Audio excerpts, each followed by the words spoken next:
আপনারা দেখতে পাচ্ছেন এই মুহূর্তে আমি অবস্থান করছি শেরেবাংলা জাতীয় ক্রিকেট স্টেডিয়ামের ঠিক ১ নম্বর যে গেটটি রয়েছে তার সামনে থেকে। এখানে আপনারা দেখছেন যে সারিবদ্ধভাবে শত শত দর্শক তারা স্টেডিয়ামের ভিতরেই প্রবেশ করছেন। আজকের যেই পাকিস্তানের সাথে দ্বিতীয় ম্যাচটি হবে বাংলাদেশের, সেই ম্যাচটি উপভোগ করার জন্য। দর্শক, আরেকটি বিষয় জানিয়ে রাখি, আজকের যেই একাদশটি নামানো হচ্ছে সেখানে কিন্তু গতকাল দুইজনকে প্রথম ম্যাচে দুইজনের পরিবর্তে নতুন করে দুইজন কিন্তু আজকের একাদশে নেওয়া হয়েছে। তাদের ভিতরে অন্যতম হচ্ছে যে তাসকিন আহমেদকে কিন্তু আজকে বিশ্রামে রাখা হয়েছে, তার পরিবর্তে শরীফুলকে নেওয়া হয়েছে এবং ওপেনার তামজিদ হাসান তামিমকে আজকে বিশ্রামে রাখা হয়েছে, তার পরিবর্তে নাইম শেখকে নেওয়া হয়েছে, এমনটি বিসিবি তার একাদশে ঘোষণার মধ্যে দিয়ে জানিয়েছে। দর্শক, তার পাশাপাশি আমরা এখন যেই আজকের এই ম্যাচকে ঘিরে দ্বিতীয় যেই টি-20 ম্যাচ বাংলাদেশ এবং পাকিস্তানের মধ্যকার খেলা, সেটি ঘিরে দর্শকদের মাঝে যেই উন্মাদনা, যে উচ্ছ্বাস, সেটি আপনাদেরকে দেখাচ্ছি।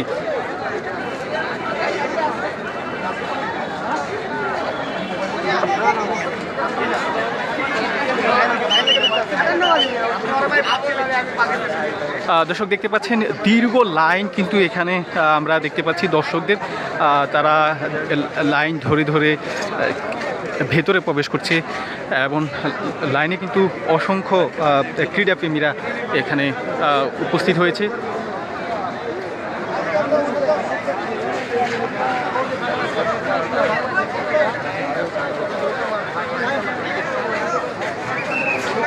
দর্শক বলে রাখি, লাবণী পয়েন্ট থেকে শুরু করে ১ নম্বর যে গেটটি রয়েছে এই গেট পর্যন্ত দর্শকদের দীর্ঘ সারি আমরা এখানে দেখতে পাচ্ছি।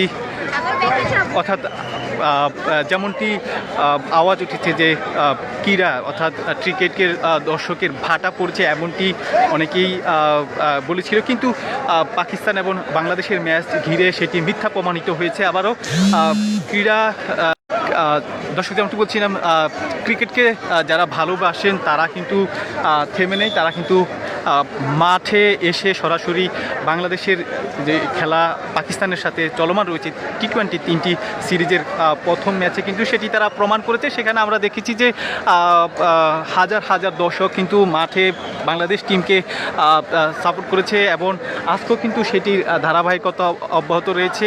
আজকেও আমরা দেখছি যে হাজার হাজার দর্শক কিন্তু ইতিমধ্যে ভেতরে প্রবেশ করছে এবং প্রবেশ করার জন্য বাহিরে অপেক্ষমান রয়েছে।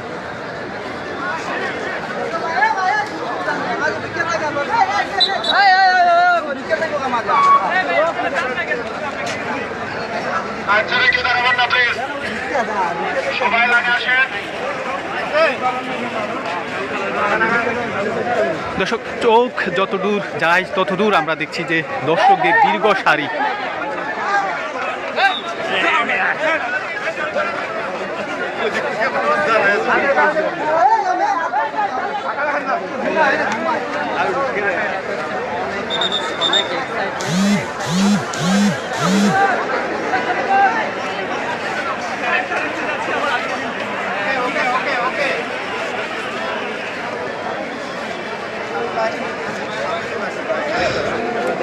দর্শক, আজকের যেই দ্বিতীয় ম্যাচটি হচ্ছে পাকিস্তানের সাথে বাংলাদেশের, সেটিকে ঘিরে কিন্তু দর্শকদের মাঝে উচ্ছ্বাস দেখা যাচ্ছে। এর অন্যতম একটি কারণ হচ্ছে প্রথম যেই ম্যাচটি হয়েছিল পাকিস্তানের সাথে বাংলাদেশের, সেখানে কিন্তু বাংলাদেশ বিশাল ব্যবধানে একটি জয় পেয়েছে। সেই উন্মাদনা কিন্তু আজকে যারা খেলা দেখতে এসেছে তাদের মাঝে উচ্ছ্বাসটুকু আরও বাড়িয়ে দিচ্ছে, আনন্দটুকু আরও বাড়িয়ে দিচ্ছে, এমনটি তারা বলছেন।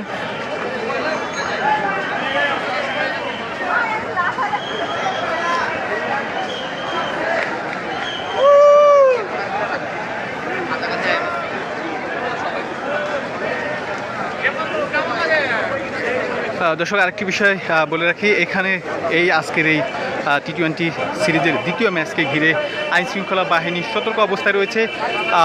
পুলিশের পাশাপাশি এখানে সশস্ত্র বাহিনীর সদস্যরা এখানে শৃঙ্খলা দায়িত্ব রয়েছে, তারা এখানে কাজ করে যাচ্ছেন যাতে কোনো বিশৃঙ্খলা তৈরি না হয়, যাতে কোনো হুড়োহুড়ি তৈরি না হয়, যাতে নির্বিঘ্নে এবং স্বাচ্ছন্দ্যে সবাই ভিতরে প্রবেশ করতে পারে, সেই বিষয়টি তারা নিশ্চিত করছে।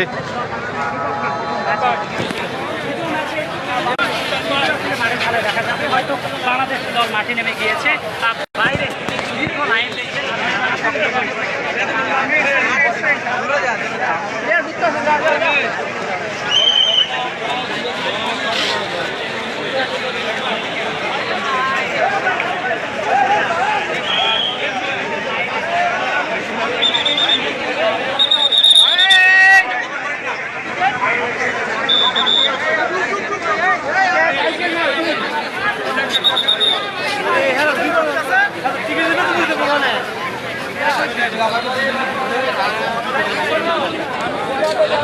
দর্শক দেখাচ্ছিলাম যে আজকে বাংলাদেশের সাথে পাকিস্তানের যে টি-20 সিরিজের দ্বিতীয় ম্যাচটি ইতিমধ্যে শুরু হয়েছে, তার সর্বশেষ চিত্র এখান থেকে দেখাচ্ছিলাম মিরপুর স্টেডিয়াম, শেরেবাংলা জাতীয় স্টেডিয়ামের ঠিক 1 নম্বর ভূতের সামনে থেকে, গেটের সামনে থেকে।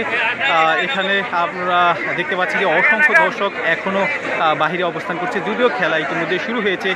এবং আরেকটি বিষয় আমরা আজকে দেখতে পেয়েছি যে বাংলাদেশের একাদশে পরিবর্তন আনা হয়েছে। প্রথম ম্যাচে থেকে 2 জনকে আজকে বিশ্রামে রাখা হয়েছে, তাদের পরিবর্তে যাদেরকে বিশ্রামে রাখা হয়েছে তাসকিন আহমেদ এবং তানজিদ হোসেন তামিমকে বিশ্রামে রাখা হয়েছে, তাদের পরিবর্তে নাইম শেখ এবং শরীফুলকে নেওয়া হয়েছে একাদশে। তো এই ছিল আমার কাছে মিরপুর স্টেডিয়ামের সর্বশেষ চিত্র। জীবনের সাথে চলে hi fi all time healthy life. নিশ্চিন্তে খান স্বাস্থ্যকর অল টাইম পান, অল টাইম হেলদি লাইফ।